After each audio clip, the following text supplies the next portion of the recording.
자식에게 다 퍼주면 나중에 효도받을 줄 알았습니다. 내가 없으면 우리 아들기 못 펴고 살까봐 내 이름 석자 지워가며 그 집을 사줬지요. 그런데 20년 만에 돌아온 대답은 충격적이었습니다. 오늘 그동안 차마 말하지 못했던 가슴 시린 이야기를 시작하려 합니다. 본격적인 이야기 시작 전에 구독과 좋아요로 이 어머니의 새 출발을 응원해주세요. 새벽 5시. 세상이 아직 어둠의 장막을 걷어내기 전 저는 어김없이 눈을 뜹니다. 67년을 살아온 몸의 시계는 무섭도록 정확해서 알람 소리 없이도 머릿속에서 이제 일어나야지 하는 소리가 들려와요. 조심스럽게 침대에서 일어나 발을 내디디면 차가운 방바닥의 냉기가 발바닥을 타고 올라옵니다. 예전에는 이 냉기도 내가 살아있구나 하는 활기처럼 느껴졌는데 요즘은 그저 뼈마디를 시리게 하는 통증처럼 느껴지곤 해요. 살그머니 방문을 열고 거실로 나갑니다. 어둠 속에 잠긴 거실 가구들이 마치 낯선 짐승처럼 덩그러니 놓여 있어요. 제가 제 손으로 고르고 제 돈으로 산 소파와 식탁인데도 언제부턴가 이 물건들이 저를 빤히 쳐다보며 묻는 것 같아요. 당신 아직도 여기서 버티고 있는 거야? 부엌으로 향합니다. 혹시라도 며느리가 깰까봐 불도 켜지 않은 채 익숙한 손놀림으로 쌀을 씻어요. 차르르 차르르. 쌀 씻는 소리가 고요한 집안에 파동을 일으킵니다. 이 소리가 제가 이 집에서 내는 유일한 존재의 소리일지도 모르겠어요. 모락모락 피어오르는 밥 냄새를 맡으며 반찬을 준비합니다. 아들이 좋아하는 멸치볶음, 며느리가 건강식이라고 챙겨 먹는 나물무침. 정작 제가 뭘 좋아하는지는 잊어버린 지 오래지만 가족들의 입에 들어갈 음식을 만드는 시간만큼은 제가 이 집에 필요한 사람이 된 것 같아 마음이 놓였지요. 그때였어요. 어머니. 등 뒤에서 들려온 차가운 목소리에 어깨가 움찔했습니다. 며느리 유나였어요. 언제 일어났는지 단정한 잠옷 차림에 팔짱을 낀 채 주방 입구에 서 있더군요. 제가 아침은 그냥 두시라고 몇 번을 말씀드려요. 주방에 음식 냄새 배는 거 싫다고 했잖아요. 유나의 목소리엔 졸음기조차 없었어요.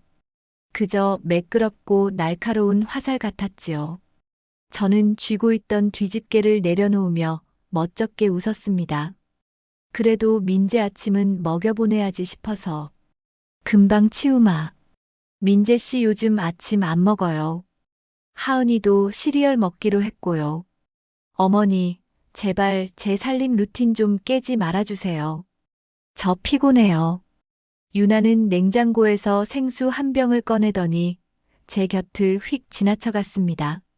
스쳐 지나가는 그 짧은 순간 유나의 옷깃에서 풍기는 은은한 향수 냄새가 제 몸에서 나는 퀴퀴한 마늘 냄새와 대비되어 비참하게 느껴졌어요. 이 집은 원래 제 것이었습니다. 남편이 가고 나서 지방 공기업 회계 책임자로 꼬박 30년을 일하며 허리띠를 졸라매고 모은 돈으로 장만한 34평 아파트. 아들 민재가 결혼할 때 집값이 너무 올랐다며 울상을 짓기에 기꺼이 안방을 내주고 제 명의의 이 집으로 들어오라고 했지요. 가족이니까요. 내 자식, 내 손녀니까 명의가 누구인지는 중요하지 않다고 생각했습니다. 그게 제 가장 큰 착각이었음을 그때는 정말 꿈에도 몰랐답니다. 오전 8시. 아들 민재가 넥타이를 매며 거실로 나옵니다. 밤새 휴대폰 게임이라도 했는지 눈이 퀭하더군요. 저는 반가운 마음에 아들에게 다가갔습니다. 민재야, 국 좀 데워줄까? 속이 쓰릴 텐데. 아, 됐어, 엄마. 늦었어. 나간다. 민재는 제 얼굴 한번 제대로 보지 않고 신발을 신었습니다. 현관문이 쾅 닫히는 소리. 그 소리가 제 가슴을 툭 치고 지나갑니다. 민재는 변했습니다. 예전에는 퇴근길에 붕어빵 한 봉지만 사와도 엄마 이거 먹어봐 하며 웃던 아이였는데 이제는 이 집에서 저를 투명 인간 취급하는 아내의 편에 서서 조용한 방관자가 되었어요. 거실 한복판에 덩그러니 서 있는 저를 향해 학교 갈 준비를 하던 손녀 하은이가 다가왔습니다. 할머니, 나 학교 다녀올게. 작고 고운 손이 제 손을 슬쩍 잡았다 놓습니다. 유일하게 저를 사람으로 봐주는 온기. 하지만 유나가 방에서 나오며 하은이의 손을 낚아채듯 끌고 갑니다. 하은아, 늦었어. 빨리 가자. 할머니 귀찮게 해드리지 말고. 귀찮게 해드리지 말라는 그 말. 사실은 할머니랑 말 섞지 말라는 뜻이라는 걸 저는 알고 있었어요. 텅 빈 집. 세 사람이 떠난 자리에 남은 건 적막함과 식어버린 밥 공기뿐이었습니다. 저는 식탁에 앉아 식어버린 국을 한 숟가락 떴습니다. 목구멍이 꽉 막힌 듯 잘 넘어가지 않더군요. 사람들은 말합니다. 자식 키워놓으면 다 소용없다고. 하지만 저는 믿지 않았어요. 내가 진심을 다하면, 내가 다 내어주면 자식도 내 마음을 알아줄 거라 믿었지요. 그런데 말입니다. 참는 것이 미덕인 줄 알았던 제 삶에 조금씩 균열이 가기 시작했어요. 저를 지탱하던 엄마라는 이름의 기둥이 삭아서 무너져 내리고 있었던 겁니다. 베란다 창가에 서서 멀어지는 가족들의 뒷모습을 보며 생각했습니다. 나는 이 집에서 누구일까? 나는 왜 내 집에서 숨을 죽이며 살고 있는 걸까? 그리고 그날 오후 친구 현숙이에게 걸려온 전화 한 통이 평온하던 제 인내심의 둑을 무너뜨리는 첫 번째 파도가 되었습니다. 정임아, 너희 아들이 그 집 내놨다며? 부동산에 금매로 나왔다던데 너 알고 있었어? 가슴이 차갑게 식었습니다. 제 이름으로 된 제 집을 아들 내외가 제 허락도 없이 팔려고 내놓았다니요. 손이 덜덜 떨리기 시작했습니다. 저는 조용히 안방 장롱 깊숙한 곳, 낡은 서류 봉투를 꺼냈습니다.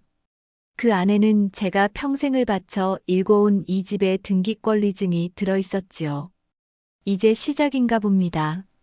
제가 지켜온 침묵이 독이 되어 돌아온 이 순간, 저는 더 이상 참기만 하는 엄마로 남지 않기로 했습니다. 아직은 아무도 모르는 진실. 이 집의 주인은 바로 나 박정임이라는 사실을 말입니다.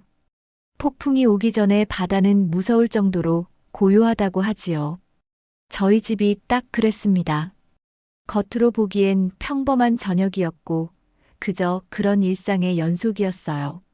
하지만 공기 중에는 보이지 않는 날카로운 파편들이 떠다니고 있었지요. 그날은 유나가 집에서 지인들을 불러 모임을 하는 날이었어요. 오전부터 집안은 분주했습니다. 평소에는 손 하나 까딱 안 하던 유나가 앞치마를 두르고 거실을 장식하더군요. 저는 도움이 될까 싶어 주방 근처를 서성였습니다. 유나야, 내가 과일이라도 좀 깎아둘까? 사람들이 많이 온다며. 유나는 하던 일을 멈추고 저를 빤히 쳐다보았습니다. 그 눈빛이 마치 왜 아직도 안 나갔느냐고 묻는 것 같아 등줄기가 서늘해졌어요. 어머니, 오늘은 제 쇼핑몰 VIP 손님들이랑 중요한 파트너들이 오시는 날이에요. 어머니가 나오시면 분위기가 좀 그렇잖아요. 분위기라니. 내가 뭐 잘못한 게 있니? 그런 게 아니라요. 그냥 오늘은 어머니가 방에 좀 계셔 주셨으면 좋겠어요. 옷도 좀. 그렇고. 손님들이 어머니를 가사 도우미로 오해하면 어떡해요? 그게 제 체면도 있고. 체면. 유나에게 저는 자랑스러운 시어머니가 아니라 세련된 자신의 삶에 어울리지 않는 낡은 가구 같은 존재였던 겁니다. 결국 저는 유나가 시키는 대로 낮잠을 자는 척하며 다용도실 옆 작은 방으로 숨어들었습니다. 문 밖에서는 웃음꽃이 피어났어요. 와인잔이 부딪히는 경쾌한 소리, 유나의 가식적인 웃음소리, 그리고 사람들이 유나를 칭송하는 말들이 문틈을 타고 들어왔지요. 유나 씨는 집도 어쩌면 이렇게 감각적으로 꾸며놨어? 아파트 구조가 너무 좋다. 아유, 별 말씀을요. 남편이랑 제가 발품 팔아서 겨우 마련한 집인걸요. 꾸미느라 고생 좀 했죠. 제 귀를 의심했습니다. 남편과 제가 발품을 팔아 마련한 집이라니요. 이 집에 잔금을 치르던 날, 제가 얼마나 손을 떨며 송금 버튼을 눌렀는지 유나는 알기나 할까요? 손님들이 떠난 뒤 퇴근한 민재가 돌아왔습니다. 저는 참다 못해 거실로 나가 민재를 붙잡았어요. 억울함에 목소리가 떨려 나왔습니다. 민재야, 내 처가 손님들 앞에서 이 집을 자기들이 샀다고 하더라. 그리고 나를 손님들 오는데 나오지도 못하게 하고. 이게 말이 되니? 민재는 피곤하다는 듯 미간을 찌푸리며 외투를 소파에 던졌습니다. 제 눈을 맞추기는커녕 제 뒤에 서 있는 유나의 눈치를 살피더군요. 엄마, 유나도 사업상 어쩔 수 없었을 거야. 그리고 이 집 사실상 우리가 관리하고 세금 내고 있잖아. 엄마가 명의만 갖고 있는 거나 다름없는데 굳이 따져서 뭐해. 명의만이라니. 그게 무슨 소리야. 내 전 재산이 들어간 집인데. 아, 엄마. 제발 좀 크게 말하지 마요. 유나 오늘 고생 많이 했단 말이야. 엄마가 좀 참아주면 집안이 조용하잖아. 왜 자꾸 일을 만들어? 일을 만든다. 아들에게 저는 이제 평화를 깨뜨리는 불청객이 되어 있었습니다. 민재의 그 차가운 한마디는 유나의 무시보다 더 아프게 제 심장을 찔렀어요. 그날 밤 유나는 제 방으로 찾아왔습니다. 노크도 없이 문을 연 유나의 손에는 정체 모를 서류 한 장이 들려 있었지요. 어머니, 긴히 드릴 말씀이 있어요. 유나는 제 침대 끝에 걸터 앉아 아주 침착하고 냉정한 목소리로 말을 이어갔습니다. 요즘 집값이 많이 올랐을 때 처분하고 하은이 교육 생각해서 강남 쪽으로 옮기려고 해요. 민재 씨랑도 이미 얘기 끝났고요. 뭐, 이 집을 팔다니? 내 허락도 없이?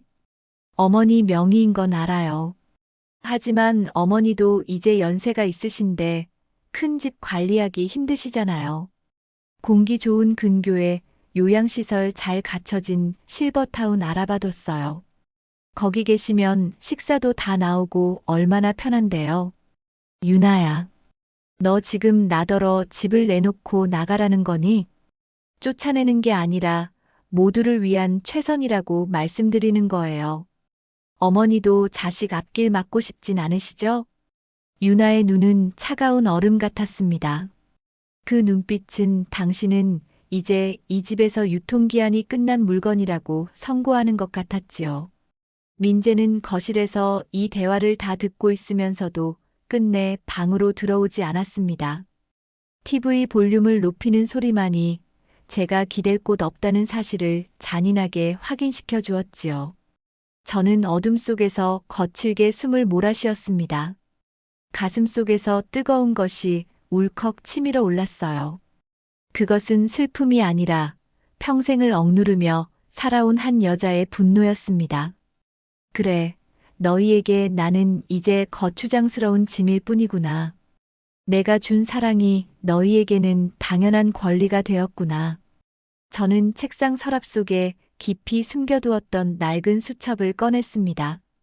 그 수첩에는 제가 평생 회계사로 일하며 기록해온 이 집의 자금 흐름과 민재에게 빌려준 돈, 유나의 쇼핑몰 창업 자금으로 들어간 제 노후 자금 내역이 빼곡히 적혀 있었지요. 너희는 모르는구나. 이 사자가 이빨을 감추고 있었다는 것을. 창밖으로 번쩍 번개가 쳤습니다. 곧 큰 비가 쏟아질 모양이었어요. 하지만 제 마음속에는 이미 그보다 더 큰 폭풍우가 휘몰아치고 있었습니다. 내일은 민재의 생일입니다.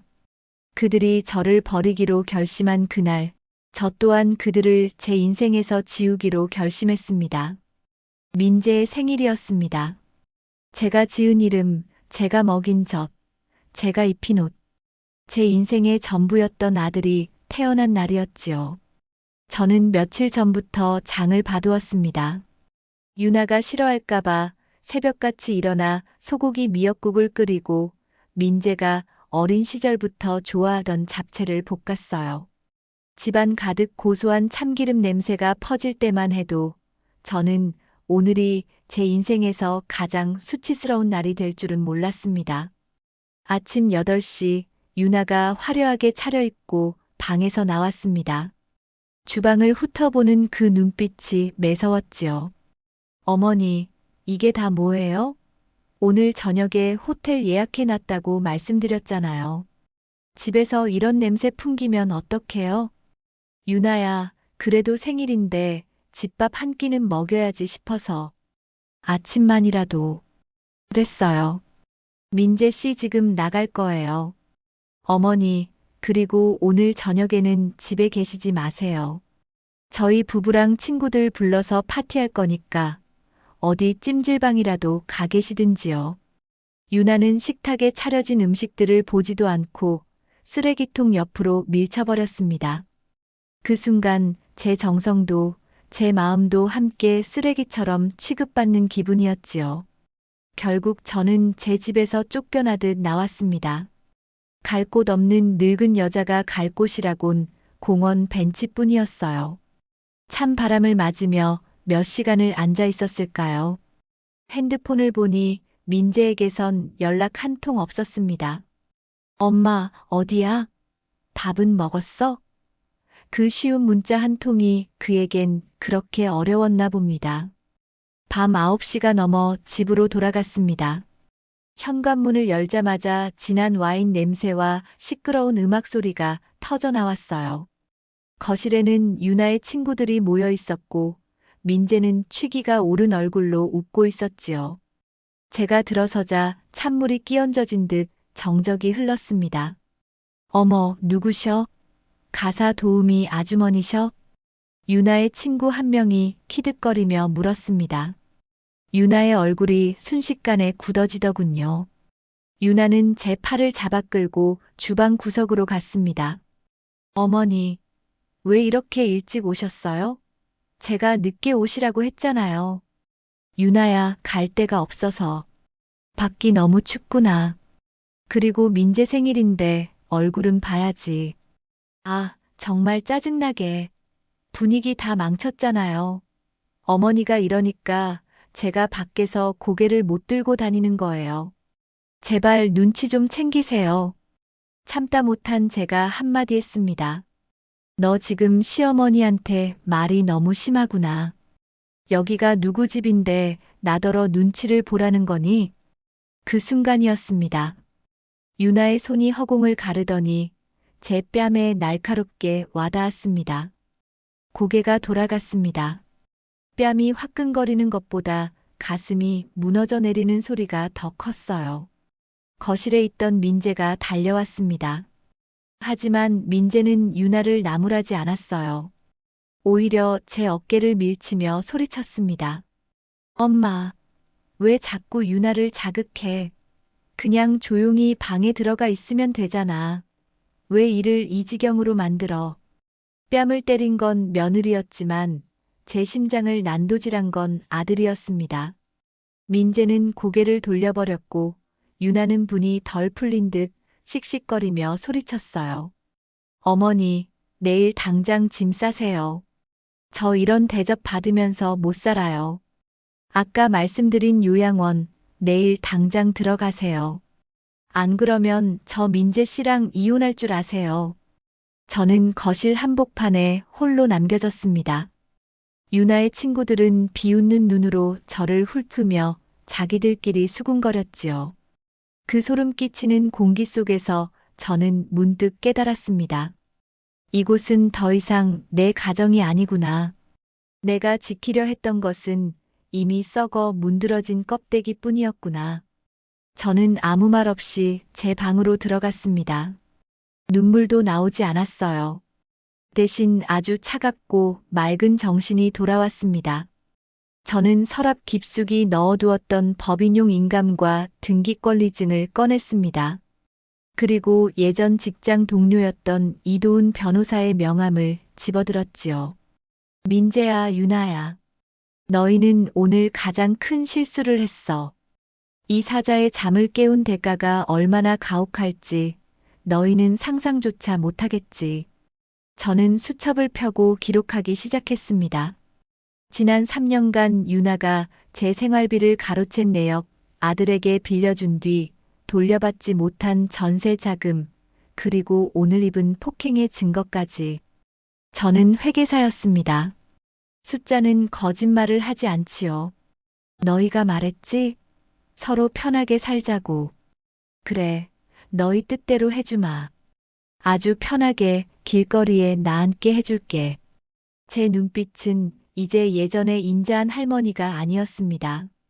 평생을 숫자로 세상을 다스려온 냉철한 회계 책임자 박정임의 눈이었지요. 저는 떨리는 손으로 이도훈 변호사에게 문자를 보냈습니다. 이 변호사, 나 정임이네. 내일 아침 일찍 자네 사무실로 가겠네. 내 집을 되찾아야겠어. 창밖에는 비바람이 거세게 몰아치고 있었지만 제 마음은 오히려 거울처럼 고요해졌습니다. 내일부터 시작될 이 집의 진짜 주인을 가리는 전쟁. 그 전쟁의 서막이 오르고 있었습니다. 어젯밤 뺨에 남았던 열기는 가라앉았지만 제 심장 속에는 차가운 불꽃이 타오르기 시작했습니다. 새벽 5시 습관처럼 일어났지만 오늘은 주방으로 향하지 않았지요.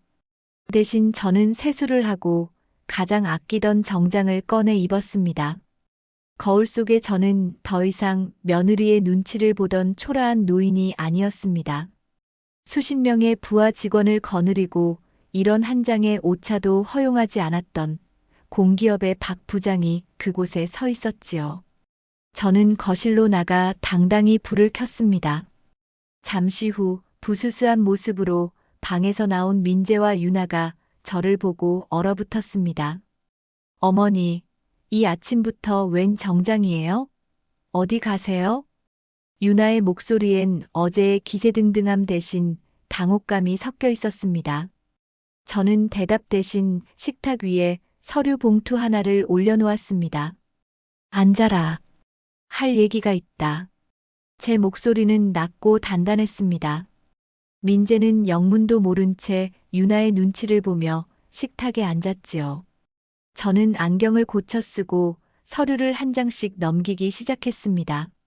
민재야, 내가 이 집 명의가 내 것이니 내 마음대로 팔 수 있다고 생각했겠지.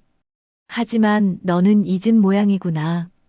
이 집을 살 때 들어간 자금 8억 원 전액이 내 퇴직금과 아버지가 남긴 유산이었다는 사실을 말이다.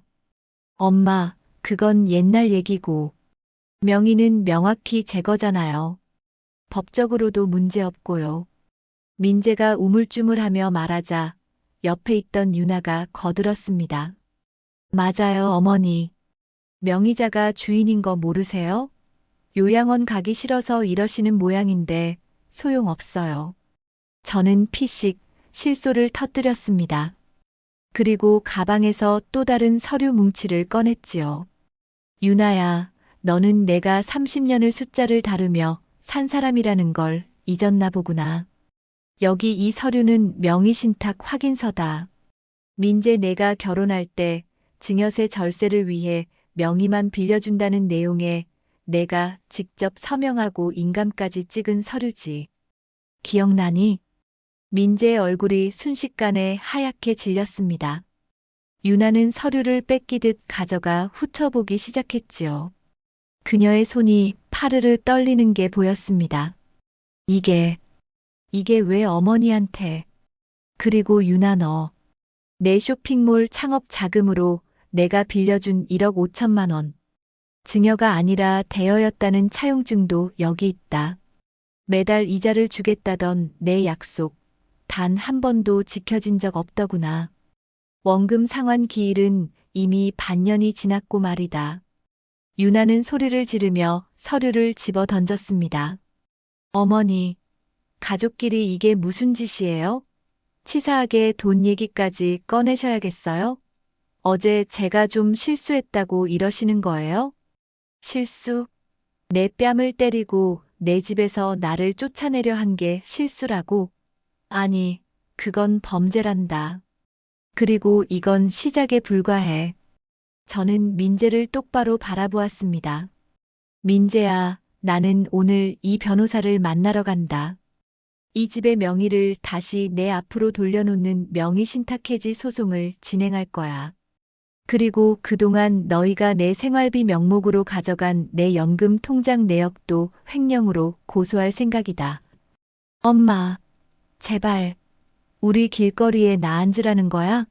하은이는 어떡하고? 민재가 제 무릎을 잡고 매달렸습니다. 하지만 저는 냉정하게 그 손을 뿌리쳤습니다. 너희는 내 집을 팔아 나를 요양원에 버리려 했지. 그때 너희는 내 걱정을 단 한순간이라도 했니? 하은이가 불쌍하다면 너희가 나를 대접했어야지. 나를 짐짝 취급하면서 하은이의 앞날을 담보로 잡지 마라. 저는 가방을 챙겨 일어섰습니다. 현관문으로 향하는 제 발걸음은 그 어느 때보다 가벼웠습니다. 뒤에서 유나가 악을 쓰며 울부짖는 소리가 들렸고 민재가 어쩔 줄 몰라 하며 제 이름을 부르는 소리가 들렸지만 저는 돌아보지 않았습니다. 아파트 단지를 나오니 상쾌한 아침 공기가 폐부 깊숙이 들어왔습니다. 지난 3년간 이 집에서 숨죽이며 살아온 제 자신이 가여워 눈물이 핑 돌았지만 이내 닦아냈습니다. 박정임, 이제 시작이야. 너의 인생, 너의 공간을 되찾는 거야. 저는 택시를 잡았습니다. 행선지는 법원 앞 변호사 사무실이었지요. 그날 오후 저는 친구 현숙이를 만났습니다. 현숙이는 제 결단을 듣고 자기 일처럼 기뻐해 주었지요. 잘했다, 정임아. 너 그동안 참는 거 보면서 내 속이 다 터지는 줄 알았다. 이제야 사람답게 사네. 응, 현수가. 나 이제 안 참으려고. 내 집에서 내가 주인으로 사는 게 당연한 건데 그걸 왜 이제야 깨달았을까? 저는 알고 있습니다. 이제부터 더 힘든 싸움이 시작되겠지요. 아들은 눈물로 호소할 것이고 며느리는 온갖 술수를 써서 저를 방해할 겁니다. 하지만 상관없습니다. 저는 이제 엄마라는 이름 뒤에 숨지 않기로 했습니다. 제 이름은 박정임. 저는 이 집의 주인이고 제 인생의 주인입니다. 창밖으로 노을이 지고 있었습니다. 어제 본 노을은 끝을 알리는 종말 같았는데 오늘 본 노을은 내일의 태양을 약속하는 희망처럼 보였습니다. 폭풍이 지나간 자리는 참으로 고요했습니다. 명의신탁해지 소송 통지서가 집으로 배달된 날, 집안은 장례식장보다 더 무거운 정막에 휩싸였지요. 유나는 악을 쓰다 지쳐 방에 틀어박혔고, 민재는 거실 바닥에 주저앉아 밤새 줄담배만 피웠습니다. 저는 그들의 소란과 침묵을 뒤로한 채 제 방에서 조용히 책을 읽고 차를 마셨습니다. 처음으로 그들의 감정이 제 삶의 날씨를 결정하지 못하게 된 것이지요. 일주일 뒤 민재가 수척해진 얼굴로 제 방문을 두드렸습니다. 엄마, 우리 이사 가기로 했어요. 유나랑 얘기 끝냈습니다. 저는 책을 덮고 아들을 바라보았습니다. 아들의 눈에는 늘 보였던 짜증 대신 생전 처음 보는 부끄러움이 서려 있었습니다. 그래, 어디로 가기로 했니? 회사 근처 작은 빌라 알아봤어요. 낡긴 했지만 우리 셋 살기엔 충분해요. 엄마, 집 돌려놓는 서류는 내일 변호사님 만나서 도장 찍을게요. 아들의 목소리는 떨리고 있었습니다. 부모의 희생을 당연하게 여기며 30 넘어서도 아이처럼 굴던 아들이 처음으로 제 발로 서겠다는 말을 한 것이지요. 엄마, 미안해요. 내가 너무 못났어요. 엄마가 참아주는 게 사랑인 줄 알았는데 그게 엄마를 죽이고 있었다는 걸 이제야 알았어요. 민재는 제 무릎에 얼굴을 묻고 아이처럼 울었습니다. 그 눈물에는 참회와 후회가 섞여 있었지요. 저는 가만히 아들의 머리를 쓰다듬어 주었습니다. 용서는 하겠지만 예전처럼 다시 저를 깎아내며 너희를 바치지는 않겠다는 무언의 약속과 함께요. 이사하는 날, 이삿짐 트럭이 단지를 떠나는 모습을 베란다에서 지켜보았습니다. 유나는 끝내 제게 인사를 하지 않았지만 차에 타기 전 뒤를 돌아 이 집을 한참 바라보더군요. 그녀도 깨달았을 겁니다. 남의 희생 위에 세운 성은 모래성보다 허망하다는 것을요. 다시 혼자가 된 집. 저는 가장 먼저 거실의 무거운 커튼을 떼어냈습니다. 그리고 밝고 가벼운 레이스 커튼을 달았지요. 햇살이 거실 가득 쏟아져 들어왔습니다. 유나가 집 분위기 망친다며 버리려 했던 남편과의 사진, 제가 아끼던 낡은 화분들도 제자리를 찾았습니다. 박정임, 고생했다. 잘 왔다. 저는 거울 속에 저에게 말을 건넸습니다. 사람들은 묻습니다. 그 나이에 혼자 살면 외롭지 않느냐고, 자식들이랑 같이 살아야 효도 받는 거 아니냐고. 하지만 저는 대답합니다. 누군가의 어머니로만 사는 30년보다 나 자신으로 사는 단 1년이 더 눈부시게 아름답다고요. 저는 요즘 구청에서 운영하는 회계봉사단에 나갑니다. 평생 숫자를 다뤄온 제 재능을 어려운 이웃을 위해 쓰니 통장에 잔고가 쌓일 때보다 훨씬 더 큰 배부름을 느낍니다. 주말이면 친구 현숙이와 배낭 하나 메고 기차 여행을 떠나기도 하지요. 손녀 하은이는 가끔 저를 보러 옵니다. 예전처럼 엄마 눈치를 보지 않고 제 품에 안겨 제잘제잘 학교 이야기를 늘어놓지요. 할머니 집은 냄새가 너무 좋아. 따뜻한 냄새가 나. 하은이의 그 말 한마디에 지난날의 상처가 눈 녹듯 사라지는 기분입니다. 진정한 권위는 억압이 아니라 자기 삶을 당당히 꾸려가는 모습에서 나온다는 걸 손녀를 보며 깨닫습니다. 혹시 여러분도 누군가를 위해 자신을 지우며 살고 계신가요? 가족이라는 이름으로 무례한 대우를 견디고 계신가요? 참는 것은 사랑이 아닙니다. 자신을 존중하지 않는 사람은 남도 진정으로 사랑할 수 없습니다. 늦지 않았습니다. 꽃은 제각기 피는 계절이 다를 뿐 피지 않는 꽃은 없으니까요. 제 인생의 봄은 67, 바로 지금부터입니다. 창문을 열자 싱그러운 바람이 불어옵니다. 저는 오늘도 저만을 위한 차를 끓이고 가장 좋아하는 음악을 크게 틀어봅니다. 여기는 제 집이고 저는 이 삶의 당당한 주인입니다. 에필로그 참는 것이 사랑인 줄 알았던 우리에게. 우리는 평생을 희생이라는 이름의 굴레에 갇혀 살아왔습니다.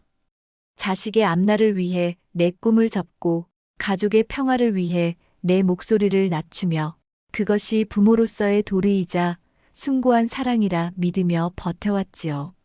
하지만 꼭 기억하셔야 할 사실이 있습니다. 내가 나를 대접하지 않는데 누가 나를 귀하게 여겨주겠습니까? 내가 내 인생의 자리를 내어준 순간 세상은 그곳을 공석이 아니라 주인 없는 땅으로 여깁니다. 이 드라마가 전하고 싶은 메시지는 바로 자기 이름의 회복입니다. 늦은 때란 없습니다. 꽃마다 피는 계절이 다르듯 우리의 인생이 가장 찬란하게 빛날 시간은 바로 자신을 사랑하기로 결심한 오늘부터입니다. 우리의 남은 생이 타인의 배경이 아닌 가장 화려한 주인공의 무대가 되기를 진심으로 응원합니다.